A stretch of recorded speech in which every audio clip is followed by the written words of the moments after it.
বাংলাদেশে এরকম এত বড় কোনো আয়োজন আমরা দেখি নাই, যা রাষ্ট্রীয় বা অন্য কোনো অর্গানাইজেশন বা বড় কোনো প্রতিষ্ঠানের। আমরাই ইসলামী ছাত্র শিবির প্রথমে এই ধরনের একটা বড় আয়োজন করতে পেরেছি। নিঃসন্দেহে আয়োজনটা খুবই চমৎকার।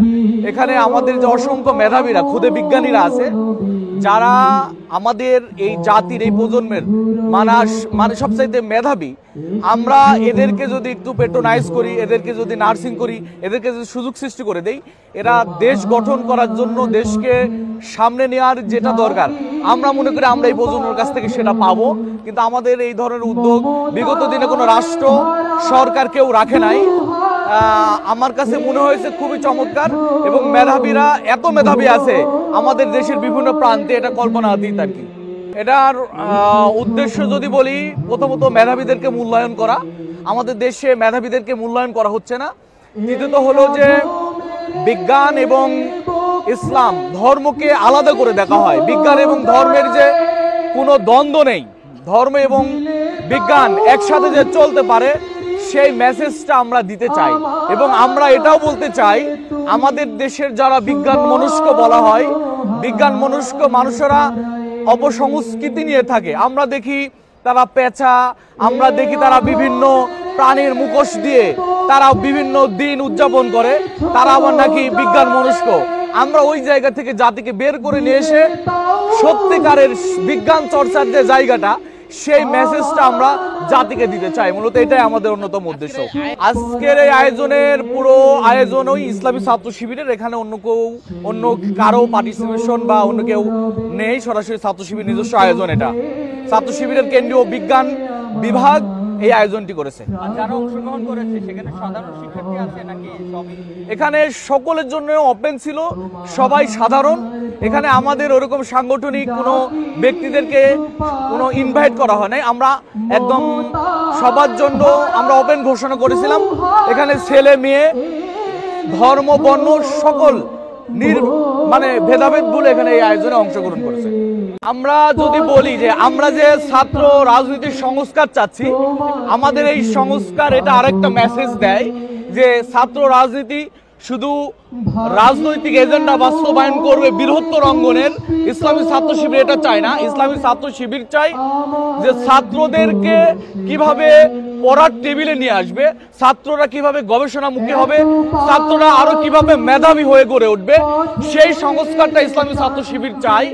আমাদের এই আয়োজনটা তার আরেকটি মেসেজ বহন করে বলে আমরা মনে করি।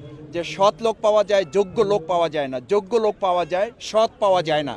এই দুটোর কম্বিনেশন করার একটা চ্যালেঞ্জিং স্টুডেন্ট উইং এর নাম হচ্ছে বাংলাদেশ ইসলামী ছাত্র শিবির, এবং সেটা ইতিমধ্যে তা প্রমাণ করা সম্ভব হয়েছে যে বাংলাদেশ ইসলামী ছাত্র শিবির শুধু মাদ্রাসায় পড়া ছাত্ররা নয়, বাংলাদেশ ইসলামী ছাত্র শিবির শুধু মসজিদে ইমামতি তৈরি করার প্রজেক্ট বা প্রকল্প নয় বা সংগঠন নয়, বাংলাদেশ ইসলামী ছাত্র শিবির আধুনিক তথ্য প্রযুক্তির সমস্ত চ্যালেঞ্জকে ওভারকাম করে এবং সেই সুবিধাকে কাজে লাগিয়ে ইসলামী ছাত্র শিবির যে কথাগুলো ইতিপূর্বে বলেছে যে science and religion can't go together, যে একসময় বলা হতো যে বিজ্ঞান এবং ধর্ম, ইসলাম এবং বিজ্ঞান একসাথে চলতে পারে না। আজকে ইসলামী ছাত্র শিবির এই সায়েন্স ফিস্টের মাধ্যমে প্রমাণ করেছে সায়েন্স উইদাউট রিলিজিয়ান, মানে বিজ্ঞান চলতে পারে না ধর্ম ছাড়া। Science without religion can go together. পৃথিবী এখন দেখেছে যে বিজ্ঞান থাকতে পারে যদি সেখানে ধর্ম না থাকে, নৈতিকতা না থাকে, ইসলামের আদর্শিক ভ্যালুস যদি না থাকে, তাহলে সেই বিজ্ঞান আমাদেরকে উপকারের পরিবর্তে ধ্বংসের দিকে নিয়ে যায় এবং সেই শিক্ষা মূলত আমাদেরকে মৃত্যুর দিকে ধাবিত করে।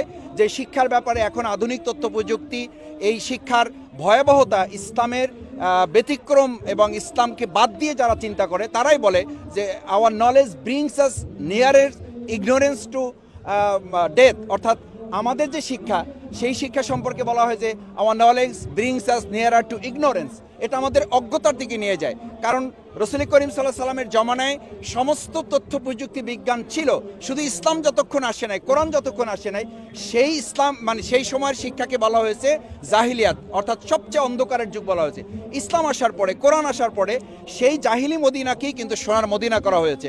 সুতরাং বাংলাদেশ ইসলামী ছাত্র শিবিরের উদ্যোগের মূল লক্ষ্য হচ্ছে আমরা বিগত 17 বছরে শিক্ষা ব্যবস্থাকে চূড়ান্তভাবে ধ্বংস করে যে আওয়ামী জাহিলিয়া তৈরি করা হয়েছিল বাংলাদেশ ইসলামী ছাত্র শিবির এটাকে ইসলামের জগতে প্রবেশ করিয়ে আলোর একটা বাংলাদেশ আমরা তৈরি করতে পারবো বলে আশা করি ইনশাআল্লাহ। সেই লক্ষ্যে আমরা খুবই আশাবাদী।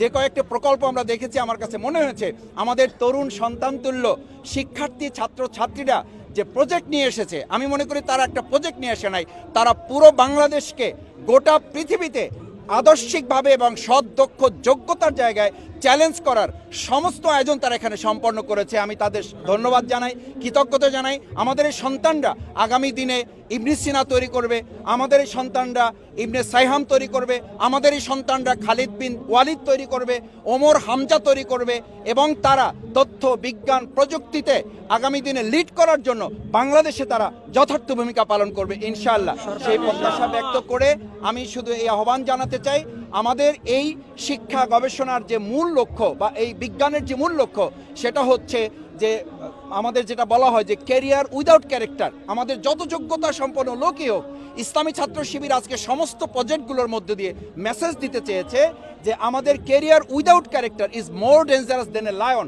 আমাদের যোগ্যতা সম্পন্ন লোক লাগবে, কিন্তু তার সাথে যদি আদর্শ নৈতিকতা চরিত্রের সমন্বয় না ঘটে তাহলে আমরা যেমন ধর্ষণের সেঞ্চুরি পেয়েছি, আমরা যেমন রডের বদলে বাঁশ পেয়েছি, আমরা যেমন পদ্মা সেতু একটার বদলে আরও 3টা পাওয়ার সুযোগ আমাদের ছিল, এই দুর্নীতির মহাসড়ক থেকে বের হয়ে আমরা উন্নয়ন এবং আদর্শের রোল মডেল আমরা আমাদের বাংলাদেশকে নিয়ে যাবো ইনশাআল্লাহ।